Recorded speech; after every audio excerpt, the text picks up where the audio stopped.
Hello mga ka-farmers! Welcome back sa ating YouTube channel. At kung bago ka sa channel na ito, don't forget to like, share, and subscribe para updated ka sa ating farming and simple living videos. At ngayong araw, pag-uusapan naman natin ang mga dapat ihanda bago sumabak sa poultry farming. Kung balak mong mag-alaga ng mga manok para sa itlog o karne, kailangan ng tamang paghahanda para hindi ka malugi.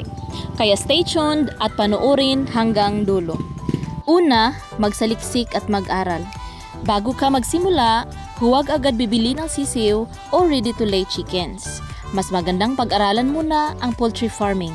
May iba't ibang klase ng pag-aalaga ng mga manok, broiler para sa karne, layer para sa itlog, at native chickens na matibay sa mga sakit. Pag-aralan din ang tamang pagpapakain, pagpapanatili ng kalinisan at pag-iwas sa sakit ng mga manok. Makakatulong din ang panunood ng mga farming videos at pagsali sa poultry groups sa social media. Pangalawa, pumili ng tamang lokasyon. Napakahalaga ng lokasyon ng inyong poultry farm para sa kalusugan ng mga manok at para maiwasan ang problema sa kapitbahay. Dapat malayo sa mataong lugar para walang reklamo sa amoy at ingay. Dapat hindi binabaha at may magandang airflow o ventilasyon. Dapat malapit sa pinagkukunan ng tubig at feeds para makatipid sa mga gastos. Pangatlo, gumawa ng business plan. Huwag basta-bastang bumili ng sisiw o RTL at magtayo ng kulungan nang walang plano. Ilan ang balak mong alagaan?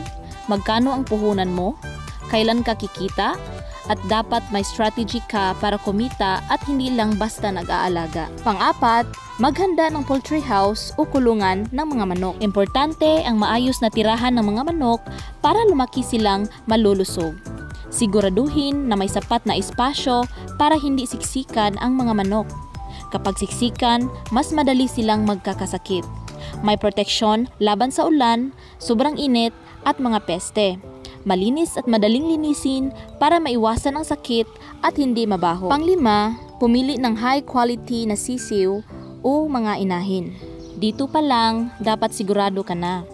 Huwag bumili ng murang sisiw kung hindi maganda ang quality.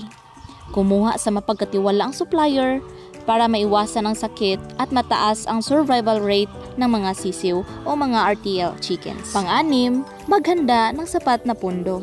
Sa poultry farming, hindi pwedeng tipirin ang feeds at ang mga vitamins. Mahalaga ang sapat na budget para sa pagkain, gamot, at emergency expenses sakaling magkasakit ang mga manok.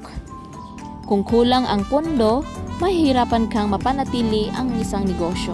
Thank you so much guys for watching at abangan ang part 2!